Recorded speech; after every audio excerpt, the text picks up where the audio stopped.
وأهل سنته أجمعين. أما بعد فأعوذ بالله من الشيطان الرجيم. بسم الله الرحمن الرحيم.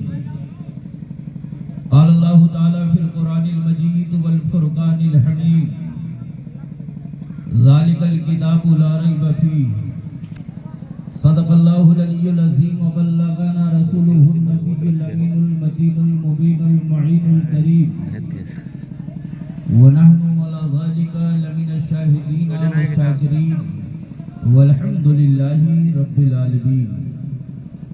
خدا بحرمت ارواح انبیاء مدد پے محمد و محمود و مصطفیٰ مدد برائے پنجتن پاک چار یار نبی ببرکت ہمار ارواح اولیاء مدد غوث اعظم بمن بے سرو ساما مدد قبلہ دی مدد کعبہ و ایما مدد.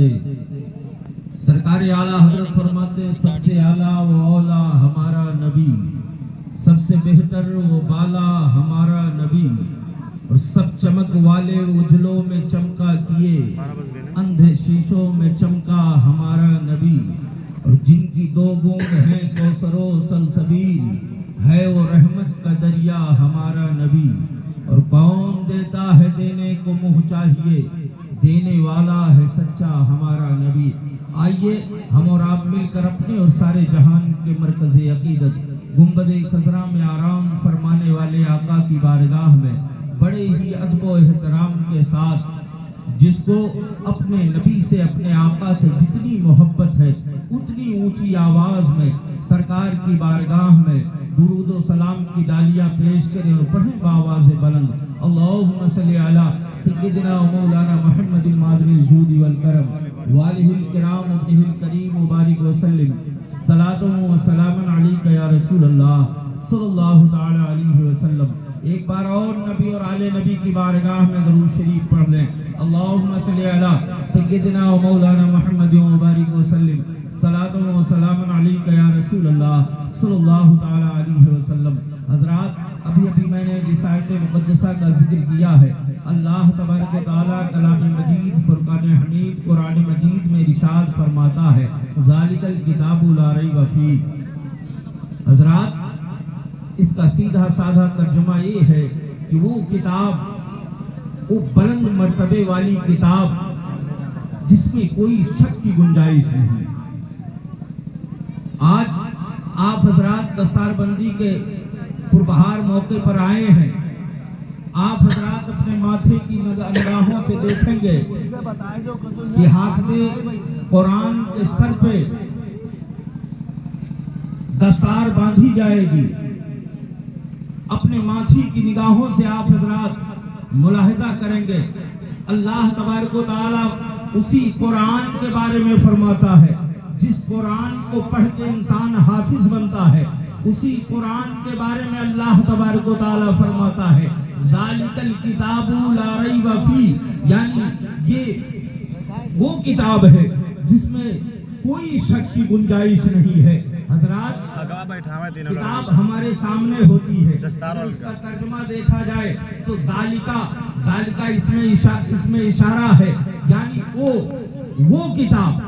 حضرات، قرآن آپ سامنے رکھ لیں اور پھر اس کے بعد جب پڑھنا شروع کریں گے کہ الف لام میم ذالک الکتاب لا ریب فیہ، تو آپ کو یہ محسوس ہوگا یعنی اس میں لکھا ہوا ہے ذالک الکتاب لا ریب فیہ، وہ بلند مرتبے بزرگی والی کتاب جس میں شک کی کوئی گنجائش نہیں. حضرات، میں آپ کو بتانا چاہتا ہوں، جن بچوں کا دستار ہونا ہے وہ بچے میری آواز سن رہے ہیں تو وہ جلد سے تیار ہو کر کے اسٹیج پہ آئیں.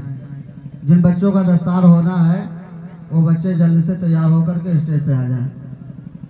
ذالک الکتاب لا ریب فیہ، وہ بلند مرتبے والی کتاب جس میں شک کی گنجائش نہیں. حضرات، آج مفتی جب کوئی کتاب لکھتا ہے اور دوسرا کتاب اس کو اٹھا کر کے پڑھتا ہے تو سوچتا ہے اور پڑھنے والا کہتا ہے کہ اگر مفتی نے اس طریقے سے لکھا ہوتا تو یہ ہو جاتا، اگر اس طریقے سے لکھا ہوتا تو یہ ہو جاتا، اگر کوئی مفسر تفسیر لکھتا ہے تو پڑھنے والا کہتا ہے کہ اگر اس کو اس طریقے سے لکھا جاتا تو تفسیر یہ ہو جاتی، اگر مؤلف کوئی تالیف لکھتا ہے تو تالیف پڑھنے والا انسان یہ کہتا ہے کہ اگر اس کو اس طریقے سے لکھا جاتا تو تالیف یہ ہو جاتی۔ لیکن قسم خدا کی یہ وہ عظیم کتاب ہے، یہ وہ لاریب کتاب ہے جس کے پڑھنے سے پہلے اللہ تبارک و تعالیٰ نے اشارہ کر دیا، اعلان کر دیا، اے پڑھنے والے سب سے پہلے اپنا مزاج بنا لے، یہ اور کتابوں جیسی یہ کتاب نہیں ہے، یہ اور کتابوں جیسی یہ کتاب نہیں ہے،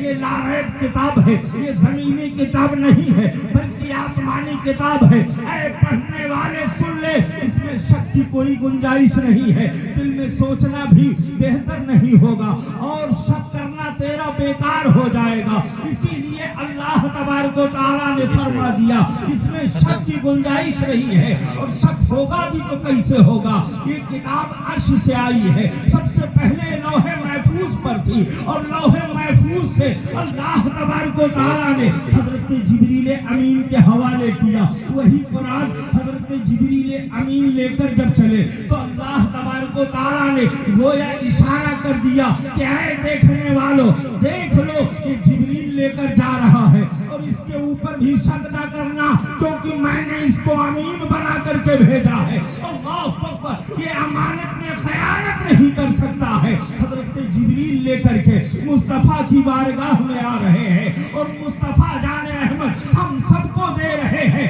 یہ وہ قرآن ہے جس جو بے مثال ہے، جس کی کوئی مثال نہیں، لیکن میں آپ کو بتانا چاہتا ہوں جس طریقے سے قرآن تمام کتابوں میں بے مثال ہے، اسی طریقے سے ہمارا اور تمہارا نبی سب نبیوں میں بے مثال ہے۔ نہ کتاب کا کوئی جواب ہے، نہ نبی کا کوئی جواب ہے۔ حضرات، نبی بھی اعلیٰ ہے، قرآن بھی اعلیٰ ہے، قرآن بھی بالا ہے، نبی بھی بھالا ہے، قرآن بھی لاریب ہے اور نبی بھی لاریب ہے۔ حضرات، جب قرآن کوئی بچہ پڑھتا ہے تو حافظ قرآن بنتا ہے، قاری قرآن بنتا ہے، لیکن مصطفیٰ کی بارگاہ میں جب کوئی مصطفیٰ سے محبت کرتا ہے تو یہاں قرآن پڑھنے والا حافظ قرآن بن جاتا ہے اور نبی سے محبت کرنے والا صحابی رسول بن جاتا ہے۔ نعرہ تکبیر، نعرہ رسالت، فیضان قرآن کانفرنس، فیضان خیر آباد، نعرہ تکبیر، نعرہ رسالت۔ واہ واہ واہ۔ جس نے قرآن سے محبت کیا اور قرآن کو پڑھا، قرآن کو یاد کیا، وہ حافظ قرآن بن گیا اور نبی کی بارگاہ میں صبح و شام نبی کا دیدار جس نے کیا، نبی سے محبت کیا، قسم خدا کی وہ صحابی رسول بن گیا۔ پتہ یہ چلا جو قرآن پڑھتا ہے وہ حافظ قرآن بنتا ہے اور جو مصطفیٰ کے چہرے کو دیکھتا ہے وہ صحابی رسول بنتا ہے۔ حضرات، کہنے کا مطلب یہ ہے یہ ایسی کتاب ہے، ایسی عظیم کتاب ہے، ایسی بے مثل کتاب ہے، اللہ اکبر، جس کے بارے میں مصطفیٰ جان رحمت ارشاد فرماتے ہیں خیرکم من تعلم القرآن وعلمہ۔ اللہ کے نبی مصطفیٰ جان رحمت فرماتے ہیں اے لوگوں، تم میں سب سے بہتر وہ انسان ہے جو قرآن پڑھے اور پڑھائے۔ تم میں بہتر وہ ہے جو قرآن پڑھے اور پڑھائے۔ دوسری جگہ اللہ کے رسول صلی اللہ تعالی علیہ وسلم ارشاد فرماتے ہیں قال رسول اللہ صلی اللہ تعالی علیہ وسلم ادبوا اولادکم علی ثلاث خصال حب نبیکم وحب اہل بیتہ وقراءۃ القرآن۔ صحابہ کی مجلس ہے، آقا صلی اللہ تعالی علیہ وسلم ارشاد فرماتے ہیں کہ اے صحابہ، جب تمہارے بچے پیدا ہو اور پھر اس کے بعد میں تھوڑا بڑے ہو جائے، جب سمجھ بوجھ ان کے اندر آ جائے، جب فہم و فراست ان کے اندر ہو جائے، تو ان کو تین چیزوں کی تربیت کرا کرو، تین چیزوں کی تربیت دیا کرو۔ آقا صلی اللہ تعالی علیہ وسلم نے جب اتنا ارشاد فرمایا تو صحابی رسول عرض کرتے ہیں، ایک صحابی کھڑے ہوتے ہیں، عرض کرتے ہیں یا رسول اللہ وہ کون سی چیز ہے؟ تو آقا فرماتے ہیں کہ جب تمہارے بچے فہم و فراست تک پہنچ جائیں تو ان کو سب سے پہلے 3 چیز کی تعلیم دیا کرو۔ آقا سے صحابہ عرض کرتے ہیں وہ 3 چیز کیا ہے؟ تو پیارے آقا ارشاد فرماتے ہیں حبا نبیکم، یعنی سب سے پہلے اپنے بچے کو نبی کی محبت سکھایا کرو۔ سب سے پہلے اپنے بچے کو نبی کی محبت سکھایا کرو۔ صحابہ عرض کرتے یا رسول اللہ دوسری چیز کیا ہے؟ تو آقا صلی اللہ تعالی علیہ وسلم ارشاد فرماتے ہیں حب اہل بیت ہی، دوسری چیز یہ ہے کہ نبی کی اہل بیت کی یعنی اہل بیت کی محبت کو سکھایا کرو۔ صحابہ عرض کرتے یا رسول اللہ تیسری چیز کیا ہے؟ تو آقا ارشاد فرماتے ہیں جب تمہارے بچے نبی کی محبت کو سیکھ جائیں، اہل بیت کی محبت کو سمجھ جائیں تو تیسری چیز یہ ہے وہ قرأت القرآن، تم کو قرآن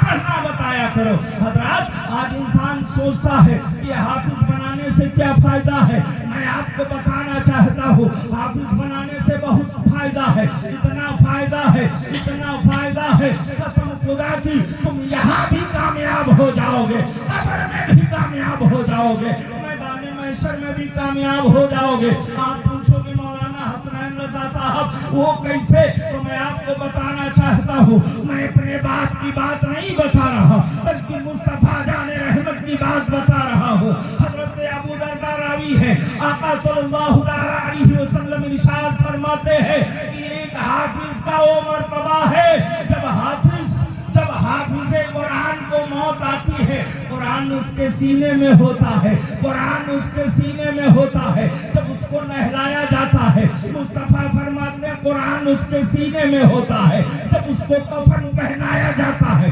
قرآن اس کے سینے میں ہوتا ہے، جب اس کو قبر میں لٹایا جاتا ہے قرآن اس کے سینے سے نکل کر کے اس کے سرہانے کھڑا ہو جاتا ہے۔ لوگ برگا لگاتے ہیں، پٹرا لگاتے ہیں، منہا خلقناکم وفیہا نعیدکم ومنہا نخرجکم تارۃ اخری، مٹی دے کر کے گھر کو واپس چلے آتے ہیں۔ قسم خدا کی حافظ قرآن جو تھا وہ قرآن سینے سے نکل کر کے حضرت ابو درداء راوی ہے، مصطفیٰ فرماتے ہیں وہ قرآن سرہانے کھڑا ہو جاتا ہے اور جب فرشتے سوال و جواب کرنے والے آتے ہیں تو ان سے کہتا ہے کہ یعنی تم جان رہے ہو اس سے سوال و جواب کرنے جا رہے ہو، یہ اللہ کے کلام کا حافظ ہے، اس نے قرآن کو زبانی یاد کیا ہے اور کبھی کوئی ادب میں فرق نہ آنے پائے، ذرا بھی تکلیف نہ ہونے پائے، اس سے محبت کرنا کہ دلیل میں ہوں،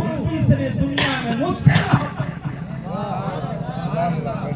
محبت کیا ہے۔ اللہ اکبر، وہ قرآن کہتا ہے کہ اے حافظ قرآن دنیا میں جب تو رہا مکان میں مجھ سے محبت کرتا رہا، قرآن کو پڑھتا رہا، قرآن کو پڑھتا رہا، مسجد میں رہا قرآن کو پڑھتا رہا اور منبر پر رہا قرآن کو پڑھتا رہا، تراویح میں قرآن کو پڑھتا رہا، تو نے کبھی مجھ کو الگ نہ کیا، میں ہمیشہ تیرے سینے میں رہا، لیکن آج اس کا میں بدلہ تجھ کو دینا چاہتا ہوں۔ حافظ قرآن کہے گا کہ وہ کیا ہے؟ تو حافظ قرآن سے وہ قرآن اللہ کا کلام فرمائے گا کہ میں تجھ کو اس وقت تک نہیں ساتھ تیرا چھوڑوں گا جب تک اپنے ساتھ جنت میں لے